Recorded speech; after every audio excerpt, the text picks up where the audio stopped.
नमस्कार। आज हम एक ऐसे ग्रंथ की बात करने जा रहे हैं जो देखिए सिर्फ कोई धार्मिक किताब नहीं है। ये तो जीवन जीने का एक बहुत ही गहरा फलसफा है। हम बात कर रहे हैं शिव पुराण की। एक बात कही जाती है कि जिसे कोई नहीं समझ सकता उसे शिव पुराण समझा देती है। सोचिए कितनी बड़ी बात है ये, है ना। इसका सीधा सा मतलब ये है कि इस ग्रंथ में जीवन के उन रहस्यों को खोलने की ताकत है जो अक्सर हमारी समझ से बिल्कुल बाहर होते हैं। तो इस सफर में हम क्या क्या जानने वाले हैं? सबसे पहले हम जीवन के रहस्यों के रास्ते को समझेंगे, फिर शिव पुराण का एक छोटा सा परिचय लेंगे। उसके बाद जीवन के जो सूत्र इसमें छिपे हैं उनमें उतरेंगे। फिर देखेंगे कि दुखों से छुटकारा पाने के क्या उपाय हैं, इसका संदेश सबके लिए क्यों है ये जानेंगे, और आखिर में इस ज्ञान को अपनी जिंदगी का हिस्सा कैसे बनाया जाए इस पर बात करेंगे। तो चलिए शुरू करते हैं। हमारा पहला पड़ाव है वो खोज जो हम सब कभी न कभी करते हैं और जिसका जवाब शिव पुराण में मिलता है, जीवन के रहस्यों का मार्ग। देखिए, हम सबके मन में कभी ना कभी ये सवाल तो आता ही है कि आखिर जीवन का मकसद क्या है? हम इन दुखों से, परेशानियों से पार कैसे पा सकते हैं? और माना जाता है कि शिव पुराण में ही वो राज छिपे हैं जो ना सिर्फ हमें इन मुश्किलों को समझने में मदद करते हैं, बल्कि जन्म, मृत्यु और दुख के इस पूरे चक्कर से निकलने का रास्ता भी दिखाते हैं। अच्छा, तो अब जब हमें ये पता चल गया है कि हमारी मंजिल क्या है, तो चलिए उस गाइड से भी मिल लेते हैं जो हमें रास्ता दिखाने वाला है, यानी शिव पुराण। सबसे पहले तो शिव शब्द का मतलब समझना बहुत जरूरी है। शिव का मतलब है कल्याण करने वाला, मतलब जो कुछ भी अच्छा और शुभ है वो शिव है। तो इस ग्रंथ का नाम ही अपने आप में इसका मकसद बता देता है, और हाँ, इसे वेदों का सार भी माना जाता है। अब एक बहुत ही दिलचस्प बात, ये जो विशाल ग्रंथ है ना, ये 7 मुख्य हिस्सों में बटा हुआ है। जी हाँ, 7। और इन हिस्सों को संहिता कहते हैं। और ये जो 7 संहिताएं हैं, ये दिखाती हैं कि ये ग्रंथ जिंदगी को कितने बड़े नजरिए से देखता है। हर संहिता जीवन के एक अलग रास्ते पर रोशनी डालती है, जैसे भक्ति का रास्ता, ज्ञान का रास्ता, कर्म का रास्ता और योग यानी ईश्वर से जुड़ने का रास्ता। मतलब हर पहलू को कवर किया गया है। चलिए अब शिव पुराण के बिल्कुल दिल में उतरते हैं और उन फलसफों को, उन सूत्रों को समझते हैं जिनमें सच में जिंदगी को बदल देने की ताकत है। तो सबसे बड़ी, सबसे जरूरी सीख क्या है? वो है अहंकार का त्याग, मतलब अपने मैं को छोड़ देना।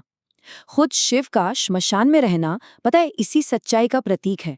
ये हमें याद दिलाता है कि जब ये शरीर और इससे जुड़ी हर पहचान, सब कुछ एक दिन खत्म हो जाना है, तो फिर घमंड किस बात का? इसे छोड़ देना ही असली शांति का रास्ता है।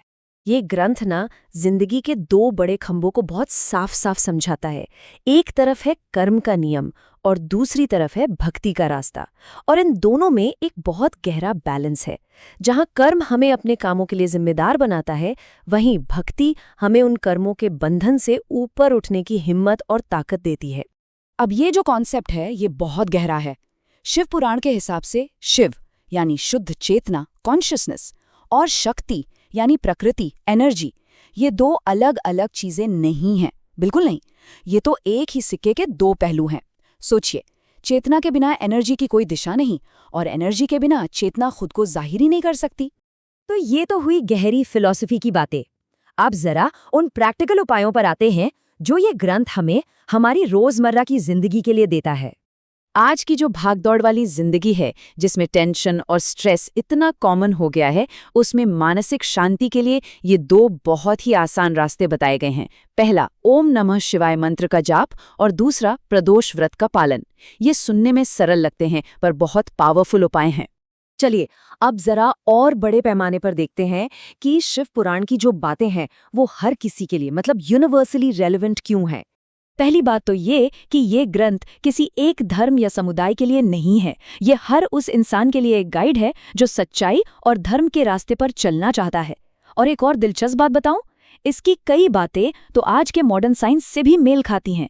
जैसे इसमें बताया गया है कि ये ब्रह्मांड एक साइकिल में चलता है, बनता है, फिर खत्म होता है, फिर बनता है। ये आइडिया आज की कॉस्मोलॉजी की कुछ थियरी से कितना मिलता जुलता है ना? और अब हम आते हैं अपने आखिरी हिस्से पर, जो इस एक जरूरी बात पर जोर देता है कि ये ज्ञान सिर्फ पढ़ने सुनने के लिए नहीं है, बल्कि इसे अपनी जिंदगी में उतारने के लिए है। देखिए, इस पूरी बातचीत का जो निचोड़ है वो इस एक लाइन में है। शिव पुराण सिर्फ पढ़ने के लिए नहीं है, ये जीने के लिए है। इसकी असली कीमत तभी है जब हम इसकी सीख को अपनी जिंदगी में, अपने कामों में शामिल करते हैं। तो ये सारी बातें हमें एक आखिरी सवाल पर लाकर छोड़ देती हैं। ज्ञान के इस इतने बड़े समंदर में से शिव पुराण का कौन सा ऐसा हिस्सा है जो मन में सबसे ज्यादा क्यूरियोसिटी जगाता है? क्या वो कर्म का गहरा सिद्धांत है, या फिर शिव शक्ति का वो रहस्यमयी मिलन, या शायद कोई खास संहिता? ये सोचने वाली बात है। हर हर महादेव।